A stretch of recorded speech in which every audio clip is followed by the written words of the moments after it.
Westworld is HBO's biggest undertaking since Game of Thrones. It's a high-concept sci-fi western with 3 years of development, over $100 million invested, producers J.J. Abrams and Jonathan Nolan, and a cast full of BAFTA, Oscar, Golden Globe, and Emmy winners.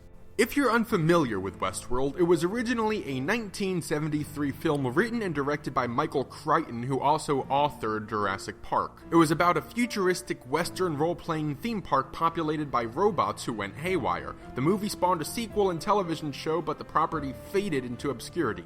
This updated Westworld essentially reboots the concept, taking place both behind the scenes of and within the titular theme park, where lifelike robotic hosts fulfill the fantasies of the guests. Over the course of the 10-episode first season, loosely connected plot threads surrounding the park collide in a contemplation of artificial intelligence. Today on TVJunkie, a review of Westworld Season 1. I'm in a dream. You're in my dream. I designed every part of this place. It's not a theme park, but an entire world.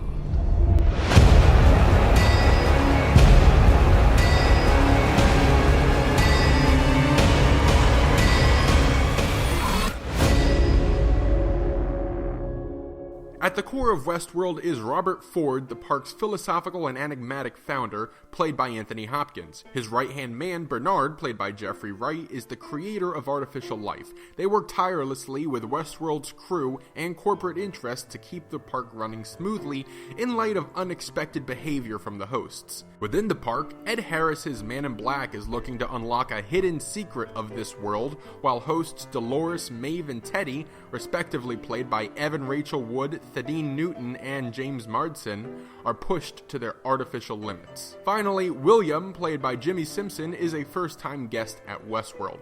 The ambitious story is fully realized by one of the most prestigious ensembles ever assembled on television.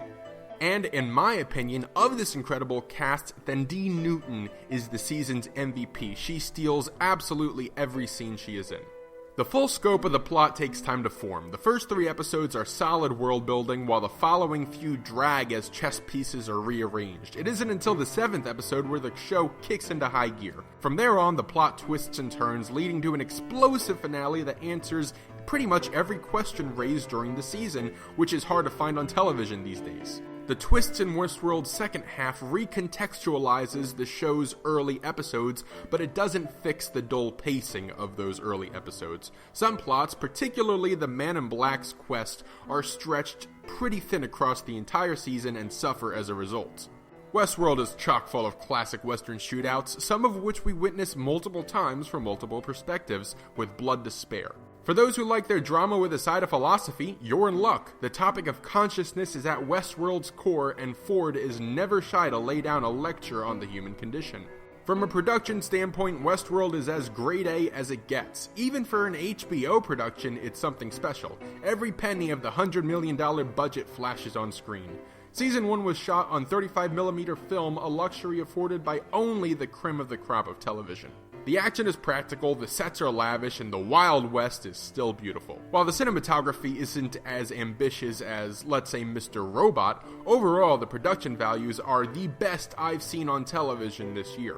Westworld's soundtrack was composed by Ramin Djawadi, who had already worked with HBO on Game of Thrones and with Jonathan Nolan on Person of Interest. Djawadi's minute-and-a-half theme for Westworld is instantly iconic. Throughout the show, Djawadi's compositions are reserved, complementing the sweeping landscapes rather than competing with them, while maintaining a playful vibe. In an anachronistic twist, several classic rock songs are recomposed as Western piano pieces, starting with the Rolling Stones' Paint It Black in the pilot, and Radiohead pops up 3 times. The biggest area where Westworld falls short is in the writing department. While the world building is successful, the plethora of characters, many with vague motivations, hinders the bigger picture.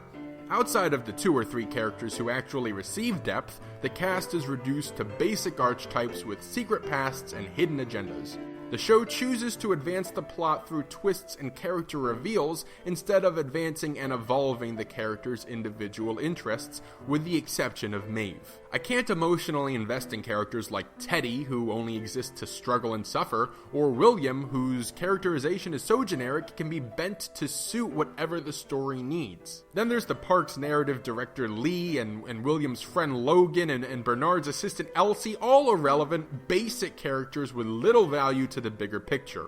There are 17 billed stars in Westworld, and only maybe 10 of them are worth caring about. As a result, there's very little heart and soul to the show. In summary, Westworld is the most well-produced drama of 2016, brought to life by an all-star cast despite shortcomings in the story and character departments. My suggestion for Westworld's second season, which won't arrive until 2018, is to focus on fewer characters and take time to develop them beyond their usefulness to the plot. Overall, I give the first season of Westworld a B+. Spoilers! So going into spoilers just a little bit, my biggest gripe with this season easily was the absolute waste of Ed Harris as the Man in Black. First off, this character served literally no function by the end of the show. His entire quest was to find the maze at the center of Westworld, only for him to be told multiple times the maze isn't for him, and he's just an accessory to Dolores solving it. The only point of this character is to surprise the audience by revealing that the Man in Black is just William several decades later, but surprise, surprise, many fans figured this out halfway through the season. Hopefully, Westworld gives Ed Harris something far more interesting to do now that we know he's actually the owner of the entire park. Alright, that's all I've got for you today. Thanks for checking out this review. Please let's have a conversation in the comments below. What did you think of Westworld Season 1? Subscribe to my channel if you have not done so already, and stay tuned for more here on TV Junkie.